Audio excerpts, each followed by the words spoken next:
sana ay palagi po kayong ligtas sa lahat ng mga mabibigat na karamdaman. At I hope na samahan kayo palagi ng ating Panginoon Diyos sa inyong ginagawang pagsusuri at pag-aaral ng mga salita ng Diyos na nakasulat sa Biblia. Sana ay pakinabangan ninyo itong ibabahagi ko po sa inyo sa pagkakataong ito. Nais po natin bigyan pansin ang isang nag-comment sa isa sa mga post natin, hindi para ipahiya, kundi para matulungan natin siya at para maituwid niya ang kanyang maling pangangatwiran. Ipakita po natin sa screen ang comment na kung saan hinahamon niya ang lahat ng mga Catholic faith defenders. Ito po ang kanyang sinabi. Walang mali dyan kasi binasa lang naman ni Caramil yung Hebrew text sa Biblia na hawak niya. Kaya I challenge all Catholic faith defenders here na paano kung Adonai talaga ang nakalagay doon sa binasa ni Caramil? Aaminin ba ng buong Roman Catholic Church na sa demonyo kayo dahil naninindigan kayo kahit kulang kayo sa pagsusuri? Bago sana kayo magsabi na mali ang basa, tiyakin muna ninyo na doon sa binasa niya, Adonai ang nakalagay doon sa mismong Hebrew Bible na hawak niya, na hawak ni Caramil. Kaya yan sa inyo. Ayan po at binasa ko po sa inyo ang comment niya. Ngayon samahan po ninyo ako sa ating maikling presentation para ituwid itong baluktot na pangangatwiran ng ating kapatid. Kung titignan po ninyo sa screen, ang binasa po ng Iglesia ni Cristo Minister ay maliwanag na isang interlinear kahit pa naka-blurred yung ibang part. Meron din po tayong ganyan at ipapakita po natin sa screen kung saan naroon po ang part ng Genesis 23 verse 6. Ngayon, ipapakita din po natin sa screen ang dalawa. Kayo na po ang bahalang mag-analyze kung magkaiba nga silang dalawa o ang ipinakita din natin sa screen ay katulad din nung binasa ng Iglesia ni Cristo Minister.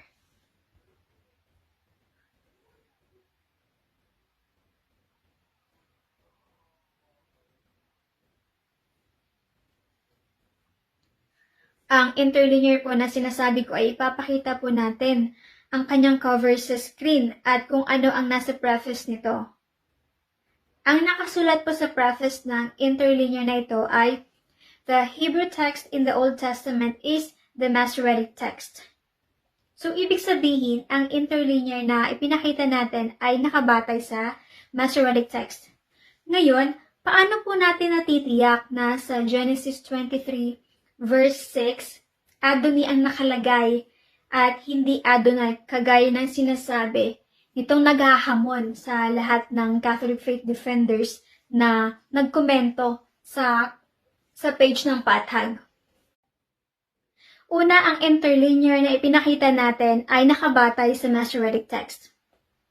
When dealing with a textual question, it is always a good idea to look at the critical edition, Biblia Hebraica Cretensia, and not just in interlinear. Meron po tayong Biblia Hebraica Cretensia at nakikita po ninyo ito ngayon sa inyong screen. The Biblia Hebraica Cretensia, abbreviated as BHS, is an edition of the Masoretic text of the Hebrew Bible as preserved in the Leningrad Codex. The Leningrad Codex is the oldest complete manuscript of the Hebrew Bible in Hebrew using the Masoretic text. Ngayon, sa Genesis 23 verse 6 nito ay maliwanag po na Adonai ang nakalagay at hindi Adonai. Ang tanong natin doon sa naghahamon, magpakita ka ng patotoo at textbook Old Testament textual criticism na may variance sa Genesis 23 verse 6. Kung para sa'yo kaming mga Katoliko ay kulang sa pagsusuri at ikaw ay nagsuring mabuti, ipakita mo sa amin na may variance sa Genesis 23 verse 6. Para pa sa impormasyon ng mga nanunood, Biblia Hebraica Cretensia reads Adonai with no variance. Again, when dealing with a textual question, it is always a good idea to look at the critical edition. Ngayon, para doon sa hindi familiar sa Hebrew words na Adonai at Adoni, Ipapakita po natin sa screen ngayon yung dalawang Hebrew words na tinatalakay natin. Ayan po, nakikita po ninyo sa inyong screen. Ang kaibahan po ng dalawang Hebrew words na ito ay ang vowel sa ilalim ng letter Nun. Ang nasa ilalim ng Adonai ay Kamas. Ang nasa ilalim naman ng Adoni ay Chirik. Chirik po ang vowel na nakalagay sa ilalim ng Nun sa Hebrew word na nasa Genesis 23 verse 6 at ipapakita po natin ulit ito sa screen. Ayan, at nakikita po ninyo, maliwanag na Adoni ang nakalagay. Pangalawang patotoo na hindi po Adonai ang nakalagay sa Genesis 23 verse 6 ay tignan po natin ang context. Sa aklat na The Hebrew Verbal System in English Translation sa page 32 ay ganito po ang ating mababasa. Because Hebrew has no auxiliary verb, the context should be used to determine its use in translation. Sa context pa ay maliwanag na ito ay tumutukoy kay Abraham. Imposible na gamitin kay Abraham ang Adonai. Ipapakita po natin sa screen ang ating mga patotoo. Ang dalawang impormasyon po tungkol sa Adonai at Adoni ay mula sa Hebrew lexicon na The Brown Driver Briggs Hebrew and English Lexicon. Nakikita po ninyo sa inyong screen, ang nakasulat po ay yung Hebrew word na Adonai, of God, parallel with Yahweh, substitute for it. Samantala, ang para naman sa Hebrew word na Adoni ay nakikita po ninyo sa inyong screen. Kayo po ay matatalino at alam po ninyo ang kaibahan ng dalawang Hebrew words na ating tinatalakay. Maliban dyan ay may mga patotoo po tayo na ang Adonai ay ginagamit lamang para sa Diyos at hindi sa tao. Ayon sa The Complete Word Study Dictionary Old Testament sa page 18, Adonai, a masculine noun used exclusively of God. Isa pa pong patotoo ay ang mababasa natin sa Home and Concise Bible Commentary sa page 25. Adonai is used only in reference to the one true God, never to refer to humans or other gods. At sa Webster's New World Hebrew Dictionary ay makikita po natin na ang kahulugan ng Adonai ay God. Ayan, nakikita po ninyo sa inyong screen.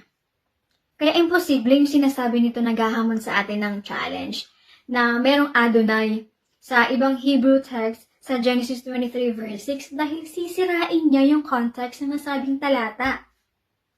Pangatlong patotoo na Adoni ang nakalagay sa Genesis 23 verse 6 at hindi Adonai ay dahil ang mismo yung mga totoong nagsuri at scholars ng Biblia ay makikita natin sa kanilang commentaries ay ang ganito.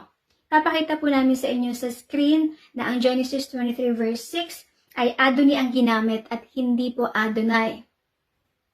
Pinatutunayan po ito ng English Standard Version study na ang nasa Genesis 23 verse 6 ay Adoni at hindi Adonai. Nakikita po ninyo iyan sa inyong screen ngayon. Sa isa pa pong aklat na may pamagat na Fighting Words, Religion, Violence, and the Interpretation of Sacred Text, ay makikita natin na Adoni ang nakalagay sa Genesis 23 verse 6 at hindi po Adonai. Siguro po ay maliwanag po na naipresent po namin sa inyo ang katotohanan iyan. At kayo na po ang bahala mag-decide kung saan po kayo maniniwala.